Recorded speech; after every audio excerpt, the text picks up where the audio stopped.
కె9 wireless microphone unboxing Telugu. ఈరోజు మనం కె9 wireless మైక్రోఫోన్ను unbox చేయబోతున్నాం.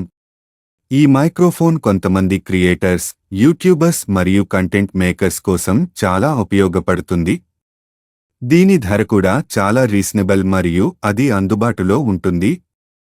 బాక్స్లో ఏముంది? బాక్స్ ఓపెన్ చేసిన వెంటనే మనకు microphone, receiver, charging cable, user manual మరియు ఎక్స్ట్రా విండ్షీల్డ్ కనిపిస్తాయి. ఇది చాలా కంపాక్ట్ సైజులో ఉంటుందిగా మరియు తేలికగా క్యారీ చేయవచ్చు. ఫీచర్లు: డ్యూయల్ ఛానల్ మైక్రోఫోన్, ఒకే సమయంలో 2 మైక్రోఫోన్స్తో వాడుకోవచ్చు. ప్లగ్ అండ్ ప్లే, సులభంగా కనెక్ట్ అవుతుంది, ఎటువంటి సెట్టింగ్స్ అవసరం లేదు.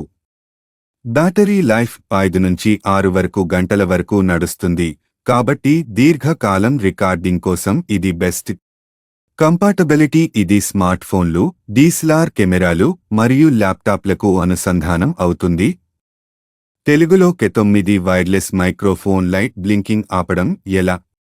కె9 వైర్లెస్ మైక్రోఫోన్పై లైట్ బ్లింకింగ్ అంటే అది సరైన కనెక్షన్ లేకపోవడం లేదా లో బ్యాటరీ సూచిస్తున్నది. బ్లింకింగ్ ఆపడానికి ఈ చర్యలు చేయండి. డివైస్ను రీఛార్జ్ చేయండి. మైక్రోఫోన్లో బ్యాటరీ అయితే ఛార్జింగ్ చేయండి. పూర్తిగా ఛార్జ్ అయిన తర్వాత లైట్ స్థిరంగా ఉంటుంది. మైక్రోఫోన్ మరియు రిసీవర్ మధ్య కనెక్షన్ చెక్ చేయండి. అవి సరైన రేడియో ఫ్రీక్వెన్సీపై ఉన్నాయా చూసుకోండి. యూజర్ మాన్యువల్ చూడండి. మీ మైక్రోఫోన్తో వచ్చిన మాన్యువల్లో సూచనలను ఫాలో అవ్వండి. ముగింపు: కె9 వైర్లెస్ మైక్రోఫోన్ మీకు ఒక ప్రొఫెషనల్ లెవెల్ సౌండ్ క్వాలిటీని అందిస్తుంది. ఇది బడ్జెట్లో ఉండే బెస్ట్ ఆప్షన్ అని చెప్పవచ్చు. మరింత సమాచారం కోసం దీన్ని మీ స్వంతంగా అన్బాక్స్